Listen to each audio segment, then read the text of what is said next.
Why did you want Papa to stop smoking? Because it was smelly. Because it was smelly? And why else? Because it might have made Papa poorly. And so you wanted him to stop? I think it was the day that this little one here, Izzy, said to me, I said, let's go out. And she said, I don't want to go in your smelly, pooey car. And that made me realise how I must have smelt to everybody else and what sort of effect I was having on people.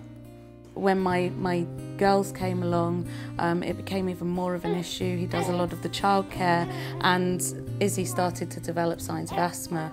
And so I was very conscious that I wanted him to stop for his health, but also for the health of my children.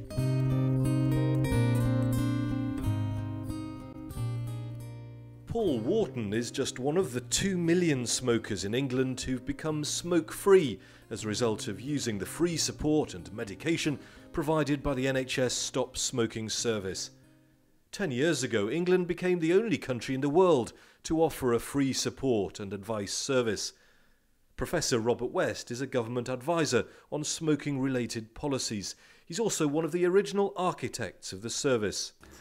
Prior to Stop Smoking services starting, there was almost nothing available for smokers. There was a few clinics up and down the country manned by enthusiasts that would tend to come and go, whether there's a bit of funding around, and then maybe it would disappear.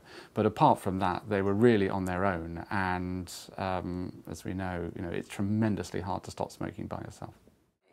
I tried everything, I think, or everything that in that line, from hypnotherapy, acupuncture, patches, nicotine replacement therapy, and nothing really worked until, in fact, I joined the group, where I had the benefit of a group therapy type of thing, and people that would listen, and people that were going through the same sort of agonies as I was. Over the past decade, the 2,500 people who work in the London Stop Smoking services have helped more than 250,000 Londoners quit smoking. There are currently over 2,000 access points across London, ranging from GP surgeries to primary care trusts and pharmacies. Staff members such as Sasha have helped to make an enormous difference to people's lives. Well, I've been working in services for about 9 years now, coming up for 9 years, and initially services were quite small and were sort of started from scratch, whereas these days they've developed a lot to become more varied. You can go to see a pharmacist to stop smoking or go to the GP, and we've got more accessible services. So we have out-of-hours services, weekends, and we also have drop-in clinics where people can sort of come on a weekly basis so they haven't got to wait so long. Things to make services more accessible to smokers. Paul had smoked 40 cigarettes a day for 55 years before he contacted the Stop Smoking service. It was thanks to the support from his Stop Smoking advisor that helped him quit earlier this year. Hi Simon, it's Bushra, the Stop Smoking advisor from Hammersmith and Fulham. Just wanted to follow you up after the event at town.